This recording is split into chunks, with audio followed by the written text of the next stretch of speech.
June 1943. The sound of the ship's horn faded into the thick Virginia air as Herman Butcher stepped onto the dock, his boots still trembling from the Atlantic waves. Around him stood men who had once believed they were the chosen soldiers of a perfect empire.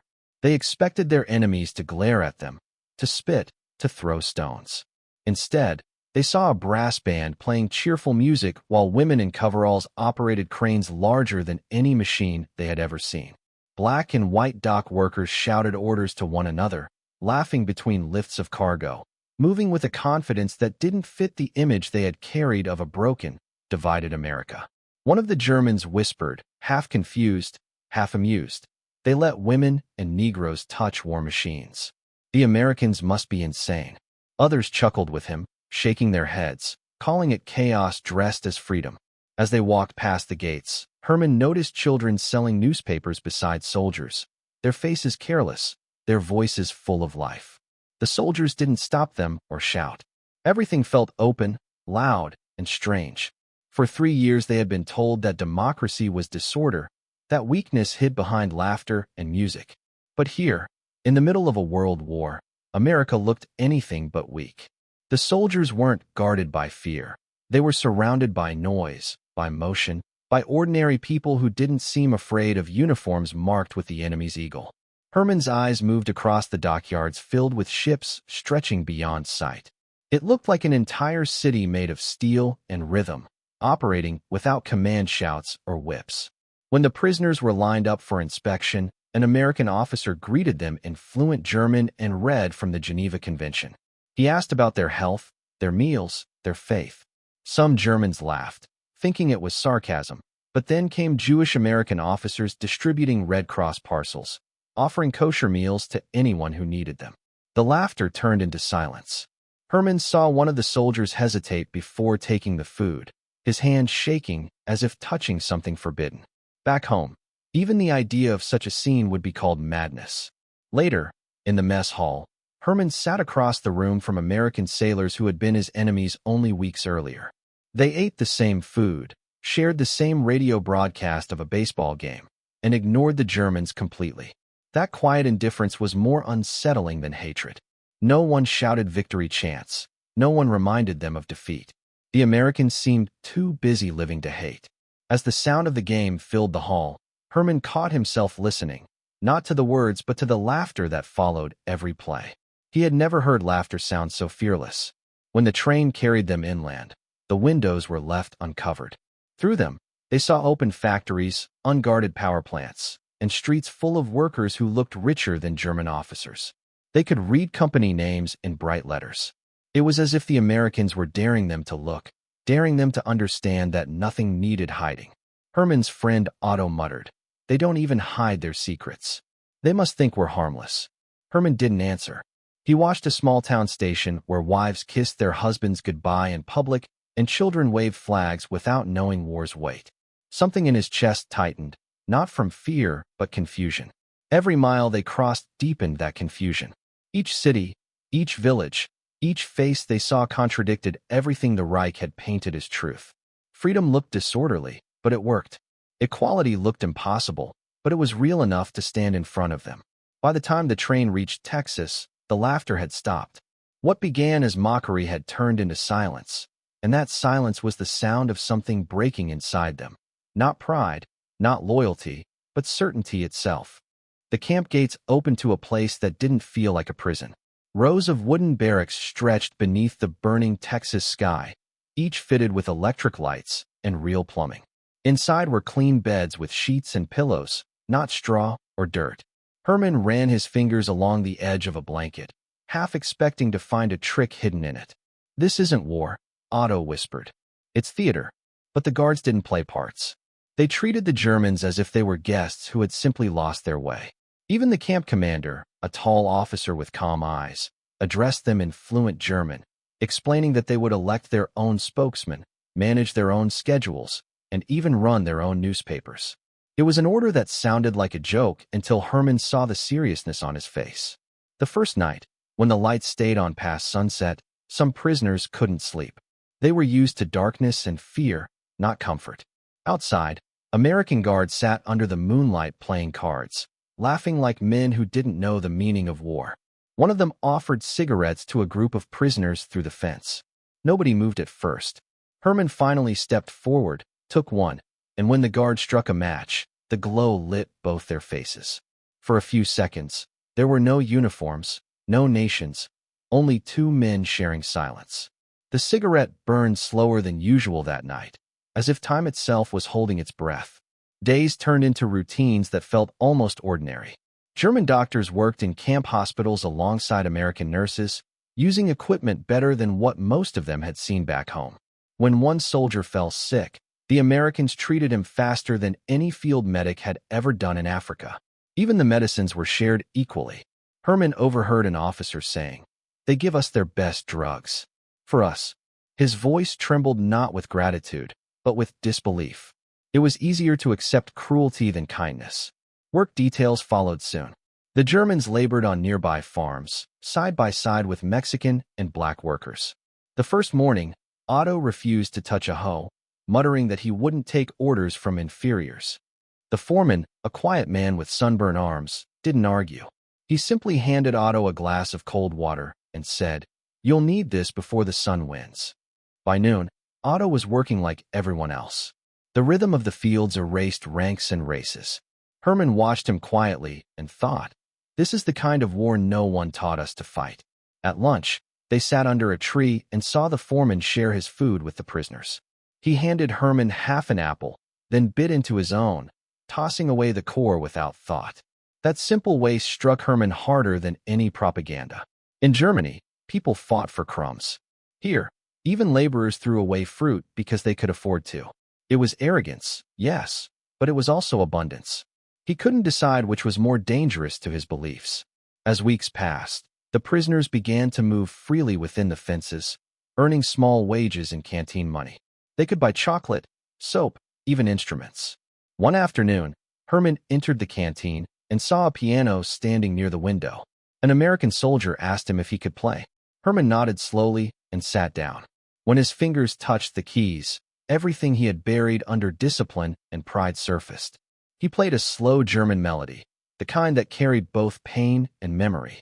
The camp grew quiet, and when he finished, one of the guards clapped softly. That sound broke something inside him again, but this time it didn't hurt. He began to notice things he had never seen before. The freedom in small talk, the way Americans argued with their officers without fear, the laughter of women working in factories nearby. They all moved with a kind of invisible safety, a trust that the world wouldn't collapse tomorrow. To a man who had lived on commands and punishment, that kind of safety felt unreal. One evening, watching the sunset spill across the camp fence, Herman whispered, "They win because they're not afraid to lose." Otto turned toward him, confused. "What do you mean?" Herman didn't answer. He didn't need to. He could already feel the meaning growing inside him, slow and steady like the sound of a distant train approaching something he could no longer see. Winter came softer in Texas, but inside the camp, a strange warmth grew that had nothing to do with weather. The prisoners had started small projects of their own. Some built wooden chessboards, some painted landscapes of home, and a few taught English classes to pass the time. The Americans encouraged it, providing supplies without asking for anything in return. It was the first time the Germans felt useful without being used. Herman began spending evenings in the camp library, reading American books translated into German. He found novels banned back home, stories that spoke of doubt, rebellion, and forgiveness.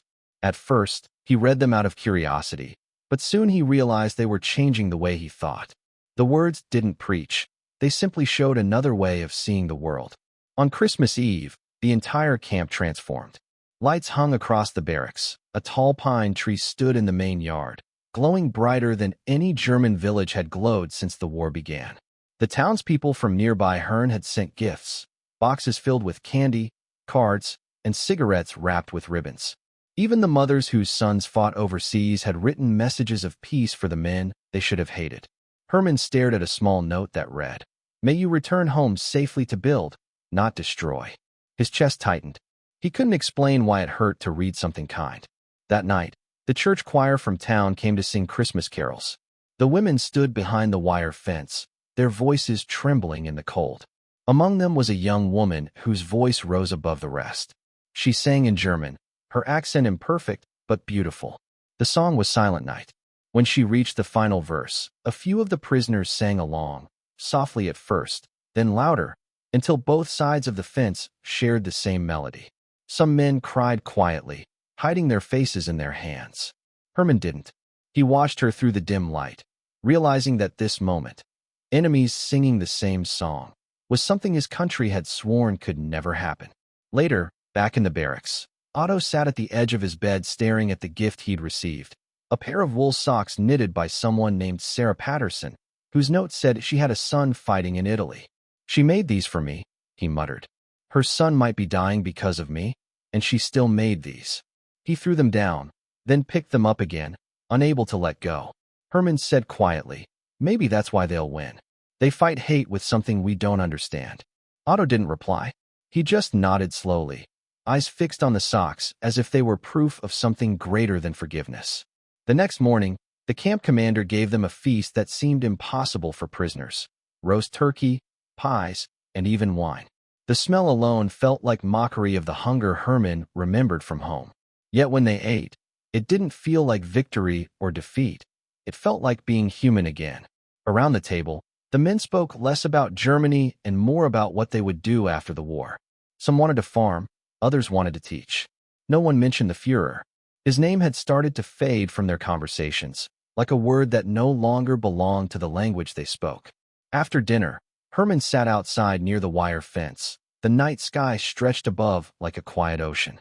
Beyond the camp lights, he could see faint glimmers from the town of Herne. He thought about the woman who had sung in German, about Sarah Patterson knitting socks for strangers, about laughter that had once sounded foolish but now felt brave. He realized that the Americans were not winning through power. They were winning through the simplicity of being decent. And in that moment, for the first time since the war began, Herman felt something strange and forbidden: admiration. Spring brought the sound of work again, not through orders, but through choice.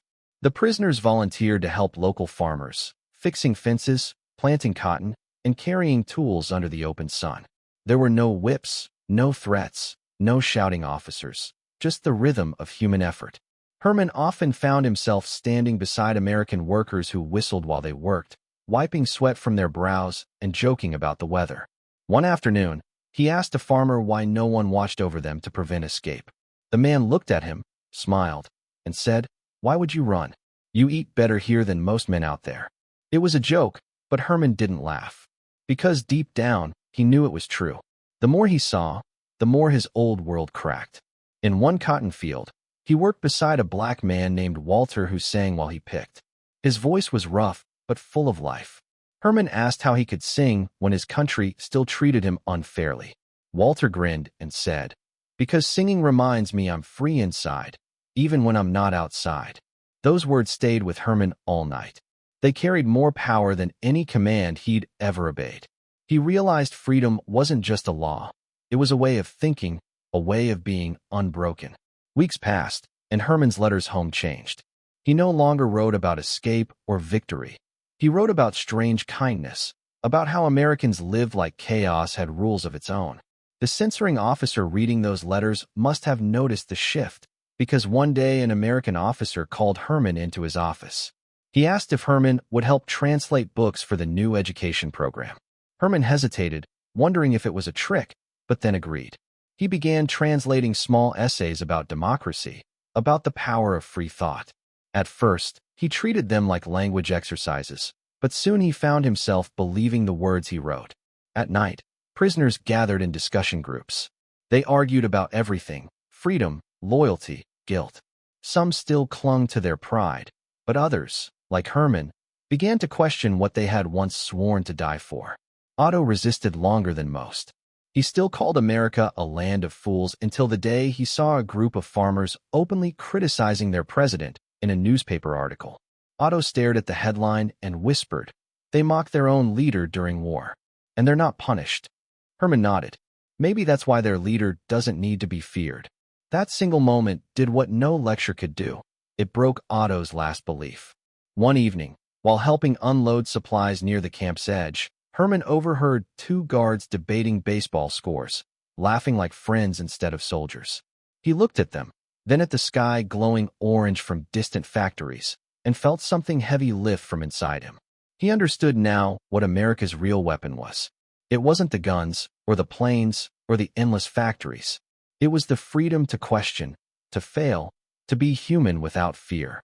When the camp newspaper began publishing articles written by the prisoners themselves, Herman contributed one titled The Strength of Weakness. He wrote that true power wasn't in silence or obedience, but in kindness that could stand tall even before an enemy. The paper circulated around the camp quietly, and within days, men who had once shouted orders began reading it in secret. Otto found Herman later that week, holding the paper, and said, "I didn't know you could write like this." Herman smiled faintly.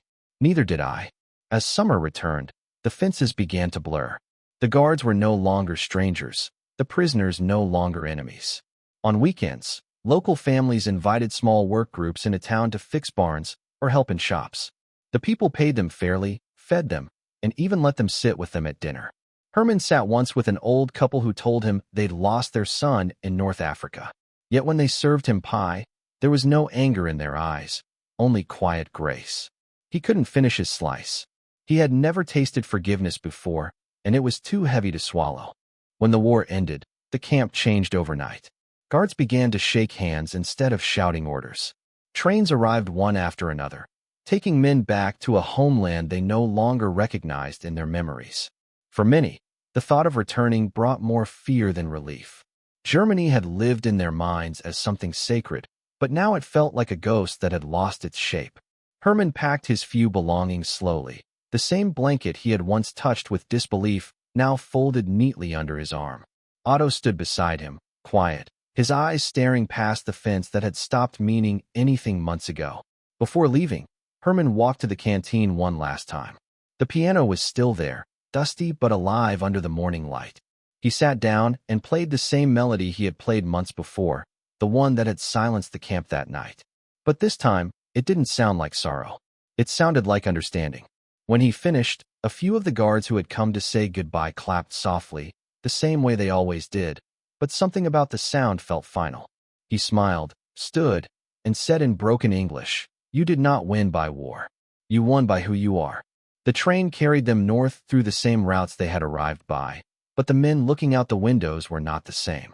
They no longer saw enemies or arrogance. They saw how factories glowed with open signs, how towns thrived without fear, how workers sang in the fields. The same sights that once seemed absurd now looked like proof that strength didn't need cruelty to survive. Otto leaned his head against the window and whispered, "I think I left the real prison behind." Herman didn't answer. He only nodded, watching as the land stretched endlessly, free and unafraid. Years later, Herman returned to America, not as a prisoner, but as a citizen. He worked quietly as an engineer, never speaking much about the camp except to say that it taught him everything the war had tried to erase.